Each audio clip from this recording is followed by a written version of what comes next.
Welcome to FoodKast. I'm your host, Rick, and today we're going to be talking about the New Order. And it's not Star Wars, guys. I'm talking about the revolution happening right now all over the world in the kitchens. What's going on is, let's put it like this. There's the old order, the old style in the kitchen, where the chefs are famous for, their tempers, shouting, screaming, being, let's say, machos.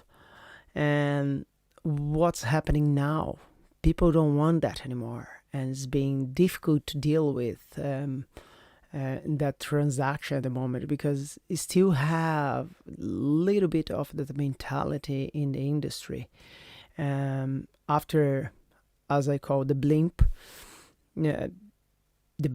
because of the pandemic, so everyone stay out of the trade for majority of the time, and that make people rethink what's priority in the kitchen, and the way the industry treat people, the way people are perceived inside the kitchen, etc. So because that, I'm calling the new order.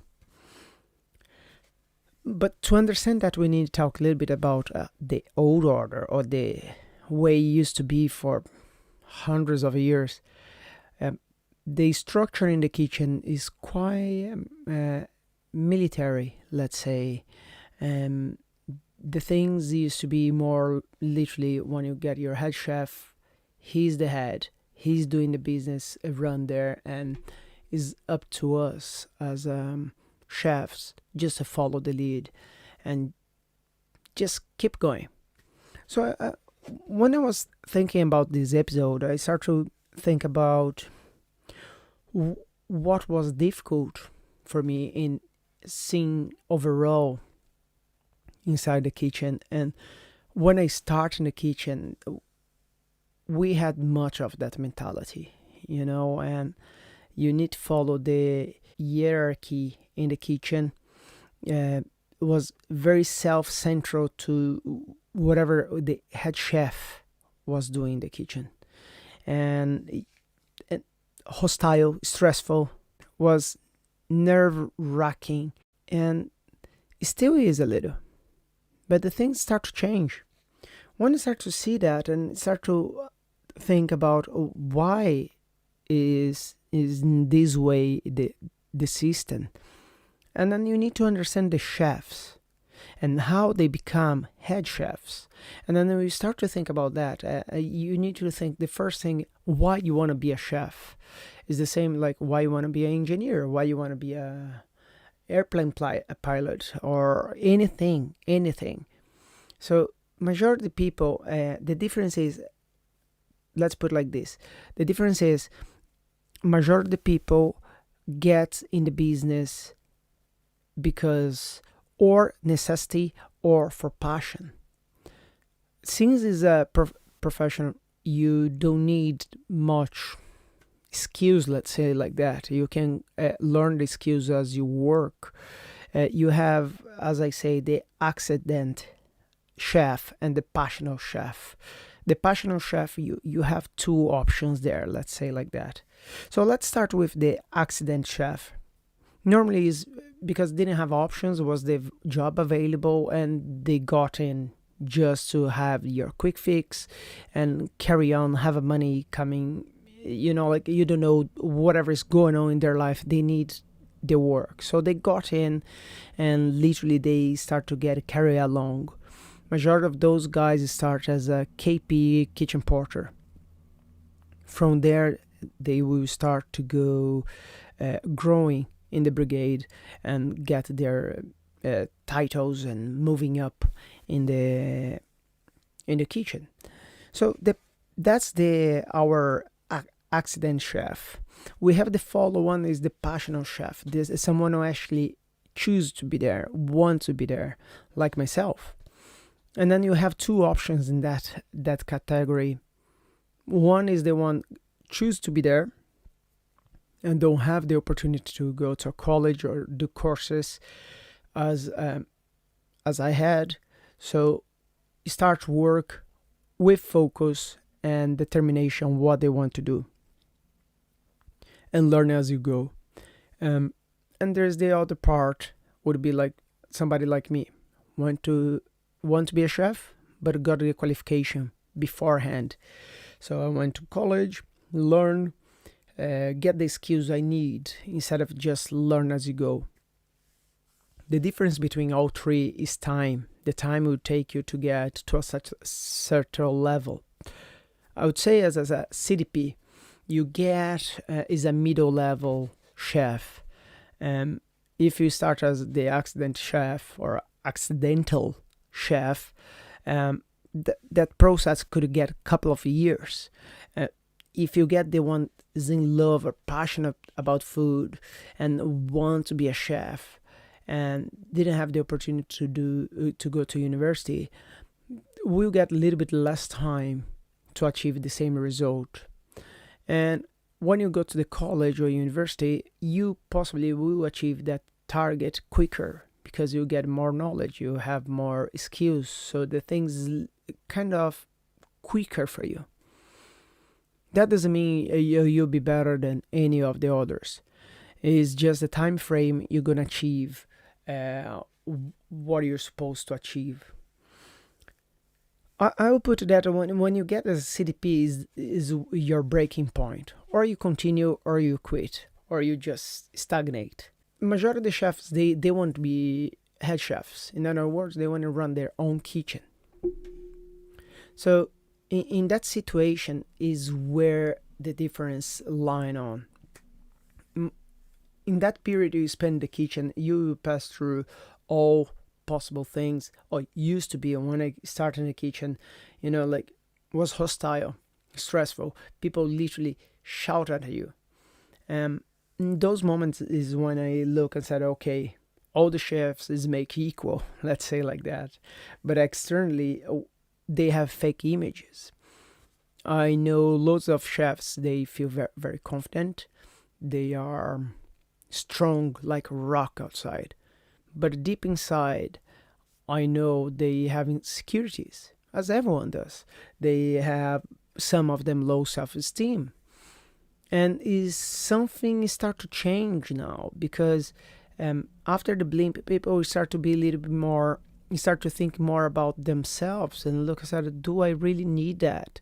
Do I need to be shouted at? Can I be better respected? And so on and so forth. And that's when the things start to change a little, and where we start to think a little bit further. It's not because of the pandemic make that, but like 10 years ago we start to move the things. And I start to put that kind of the world is changing, and is where I start to understand why it's changing. And part of that is the tech revolution, education and behavior of the society. Now with the tech revolution, the access to internet or any device is very easy. Probably you're listening to this podcast right now from one of those devices, your phone or your laptop or your iPad or tablet.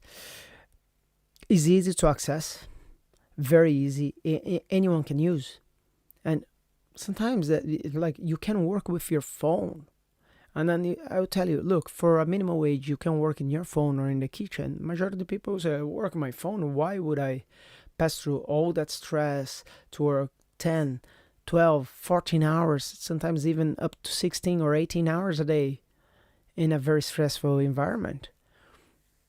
And I had to say, lots of people choose the easy way. But who wants to come in the kitchen need to be passionate about. Education as well. So education, the knowledge, better educated people, and with more options now. So you finish college, you have more options now. Like I go without saying, is being way better to find something you are passionate about. So that give you more options for people. Now we have as well behavior. People with more educated, with access to more knowledge, tech, uh, they don't tolerate to be shouted at or abused anymore the way it used to be. It's not because before people accept to be shouted at and abused. It's a mentality change. Before you go in the kitchen, you knew that's the mentality. You knew that's the way to go. I remember the first few kitchens I worked, and 3 things I could say to my head chef was yes chef, no chef, I don't know chef.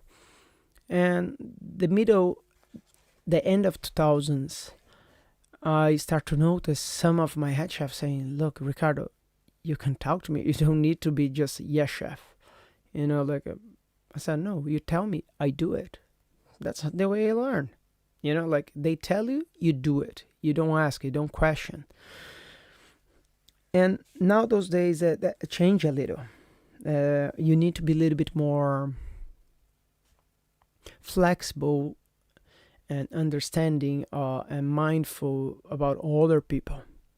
But that creates another problem. Majority of people, they want to argue first and then fix the problem. In the kitchen, you have a time frame. The moment you hear that machine printing a ticket, you will not argue and question why and what. You do it. And after you argue, doesn't matter if you agree or not, you need to produce the food. Simple as. That is kind of the clash of the words at the moment. And is where I start to analyze the past few years and see how we can make the things better to adapt to the new generation of chefs. But given the same time, mindset, they will respect each other and will grow with each other. So I put here, what makes a chef is who you are, your mindset, initiative, focus you have. That will make you a chef, a very good chef. And how to deal with problems. That can make you better than anyone. But experience as well will bring you where you need to be as a chef. And then when you go to the next level, you'll be accountable. Like as a sous chef, you'll be accountable. And then I say like this, as a sous chef, you're in the purgatory because you need to please the heaven, customers, and your boss, head chef or manager, who is above, and hell, everyone else. So you're kind of between both. It's very difficult position, and at the same time you need to start to be more accountable. You normally spend there around like 2 to 3 years minimum to perfect and become a master of what you do. And from there is when you can step up as a head chef. And as a head chef is a position you can hold, but not necessarily be there forever. It's difficult. You need to know where you at. Anyone can have that position, but hold is the difficult part as a head chef job. With that being said, and understand a little bit how the structure works, what's the new order right now? What's the claim? Doesn't matter the age of your chef right now. After the blimp, I noticed that chefs with 20 years experience start to question, do this system is right for me, is working for me? And that's when I start to notice that people want to be more respected, not shouted at, and they have more options than ever. And how you keep those people happy and how you make them to not crumble down mentally is being difficult for everyone. And people are trying to find themselves again. So I make here that's the expectation they have right now, and how we can work with that and how we can adapt. And a couple of years ago, I started to think about that and how we can make the things more attractive and easy to digest for the generation, because it's being very difficult to hold chefs, because after you 2 years in the kitchen working for literally scraps, because financially I'm saying, because it's difficult, you need experience, and until you get experience, people will not pay you for that. And that's the patience the new generation don't have much, and then they just quit jobs and jump from one place to another, and in the end they are just become a frustrated chef because they will not achieve what they want because they don't have the patience.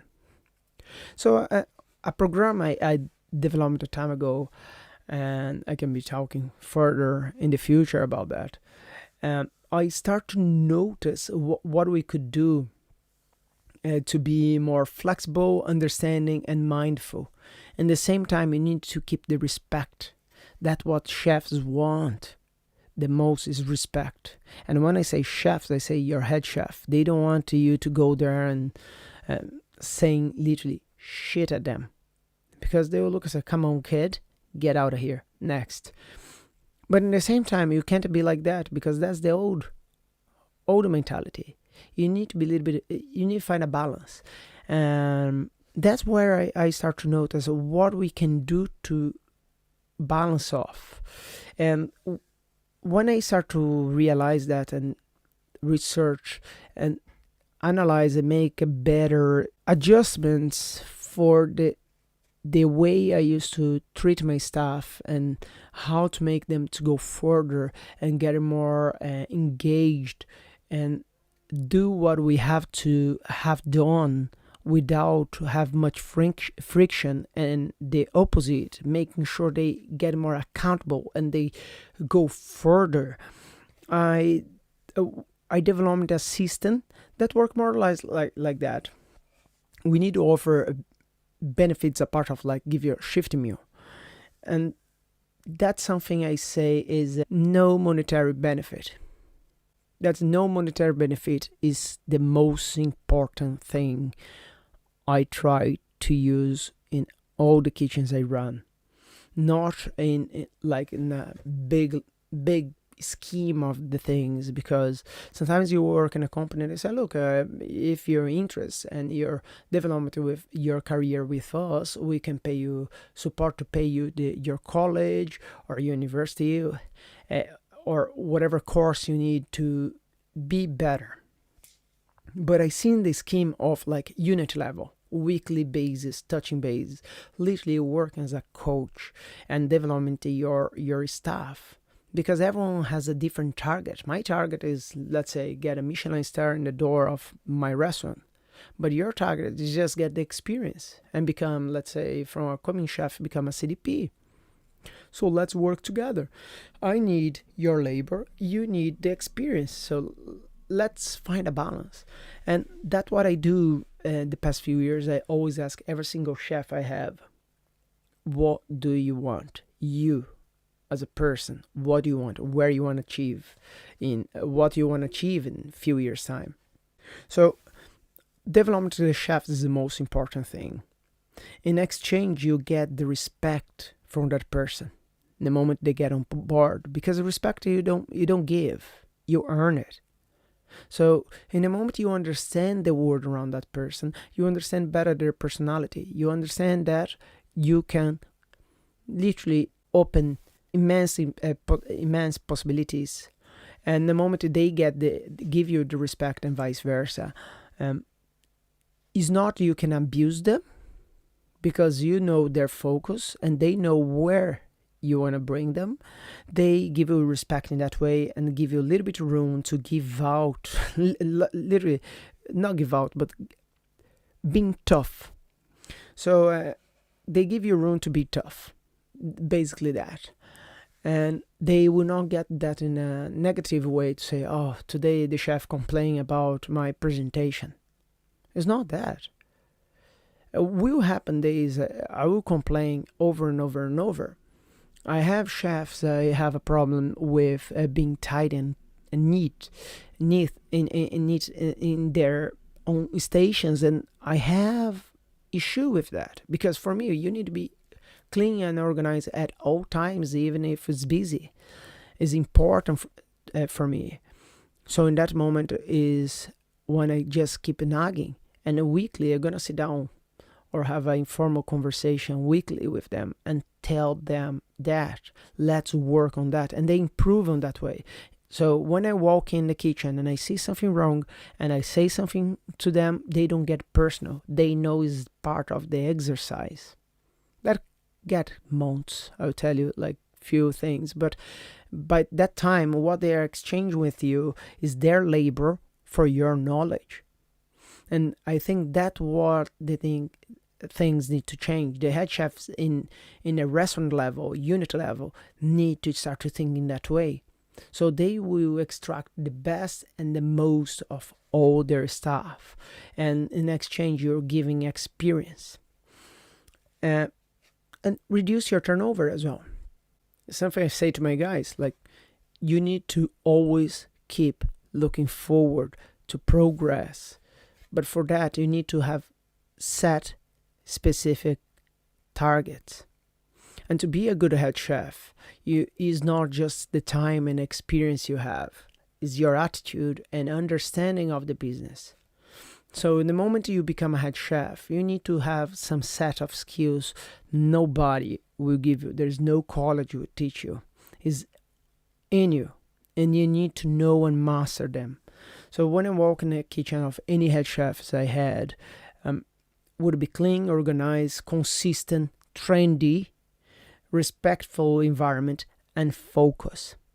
The moment you have that all together, you will succeed. And then, of course, combined with talent and good food, you will succeed. And that's how you bring you to the next level.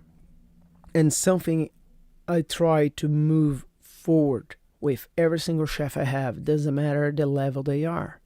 I will work with every single one of them and coach them to be the best what they do. So being a leader is your behavior and be calm and composed at all times. Very difficult, I have to say. Very difficult. But it is working, I have to say, the past few years. And making me have better connections with my team and extract the best from them. I got a lot of feedback in the way I work with my team. Like lots of times I get people saying, Ricardo, that's a waste of time. Why are you doing this? Just leave them do their job. They are here to do that. But that's the part I look and say, no, they're here for the long run. So let's give them extra. Let's make them to go further. And I think that's the way to go for the new order, is start to look after our staff in a different way and create a new mentality behind the kitchen. Instead of shouting and yelling at people and literally bullying them, we need that to stop. For that, we need to change from the top. And we need to show and lead by example.